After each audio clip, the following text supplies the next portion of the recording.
Sentuhan boleh, sentuhan boleh, kepala, tangan, kaki. Warahmatullahi wabarakatuh.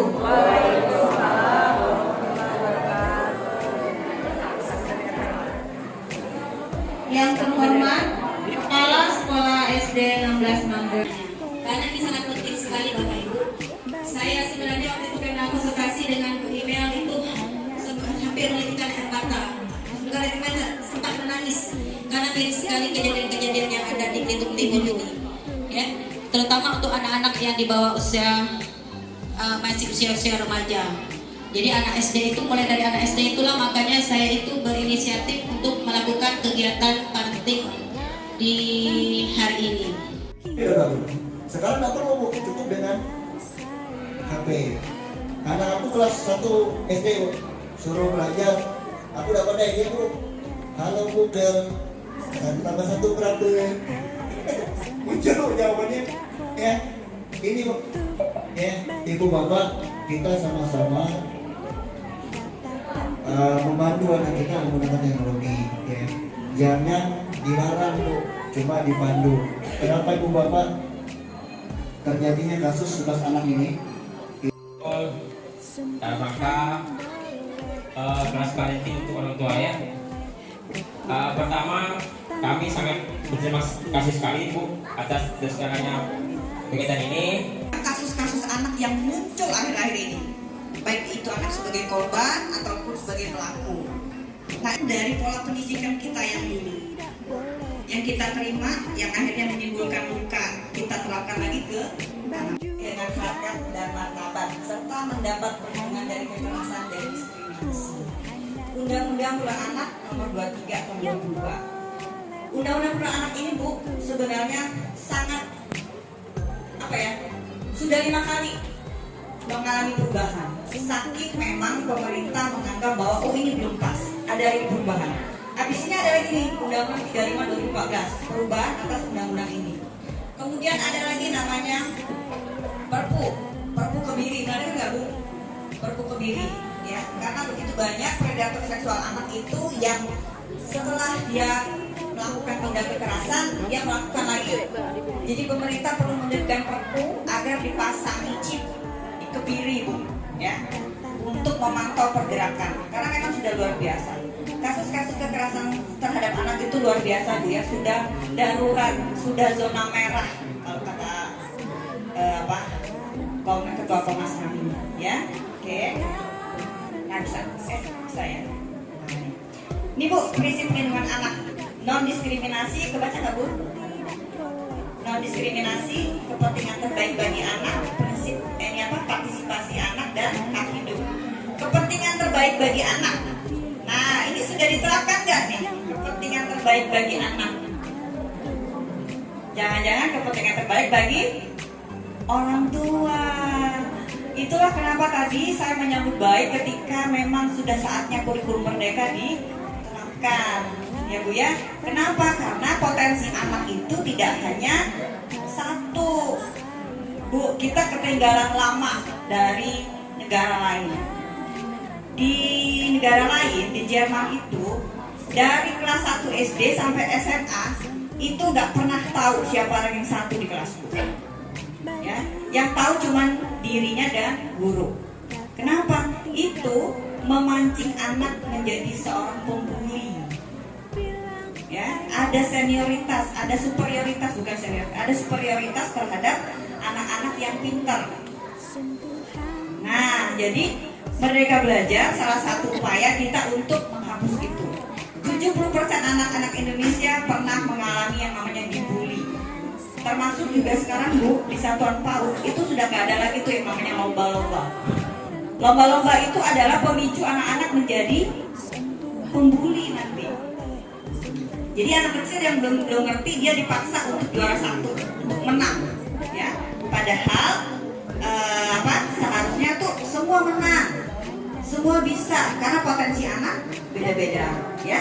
Tidak semua anak yang jadi dokter itu bahagia, ya Bu ya. Tidak semua anak yang jadi insinyur itu bahagia.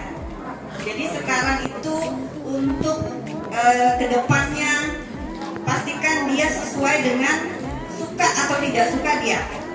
Kenapa? Karena anak SD usia ini kesukaannya kepada mata pelajaran itu tergantung guru, benar nggak?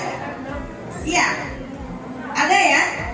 Kalau saya suka bahasa Indonesia karena gurunya baik. Saya suka matematika karena bapaknya pintar, senang. Ya. Jadi kalau misalnya anak yang punya potensi yang tidak didukung, jangan tenggelam, ya Bu ya.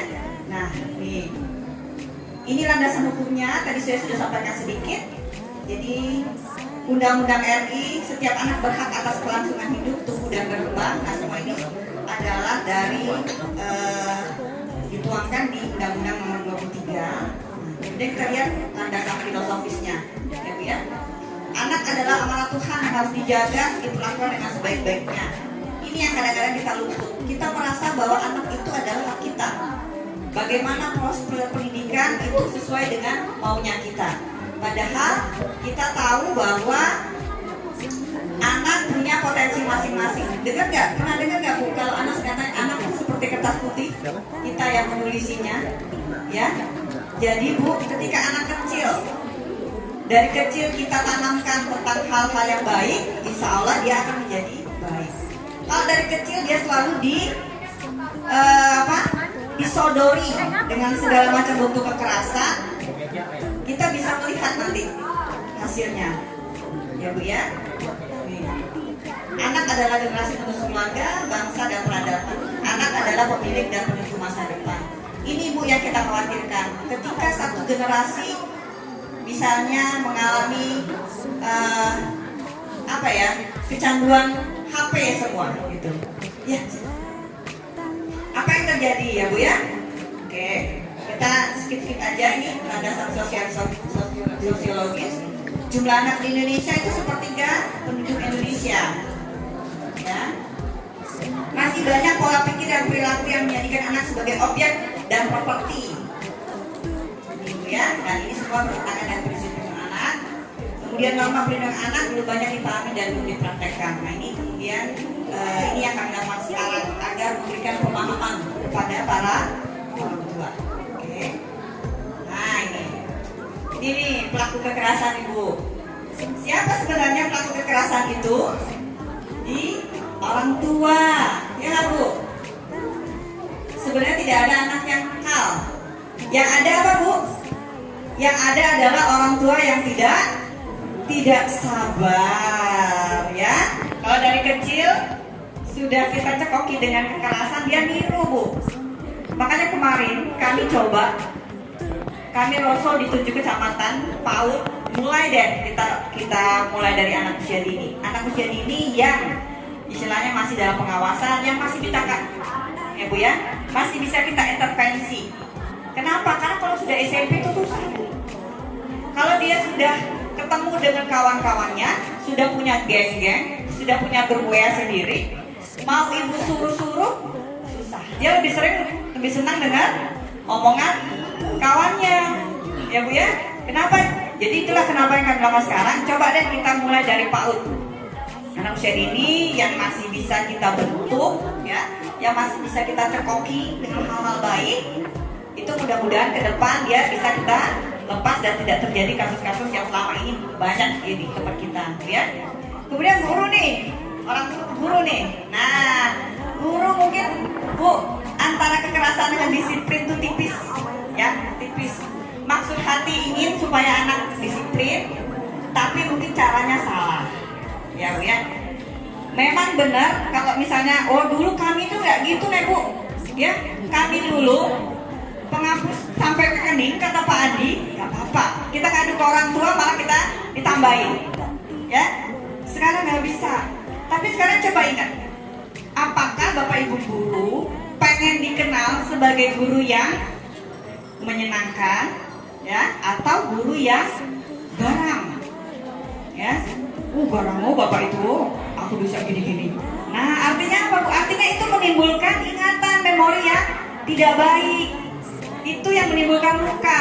Nah, sekarang inilah kurikulum merdeka diharapkan anak-anak kita tidak lagi punya memori buruk tentang guru-gurunya, ya. Ini meraih prestasi pada saat dia melakukan hal baik, pada saat dia marah, dan satu lagi adalah pada saat tidak ada momen apa-apa. Ya Bu ya, sesering mungkin dipeluk.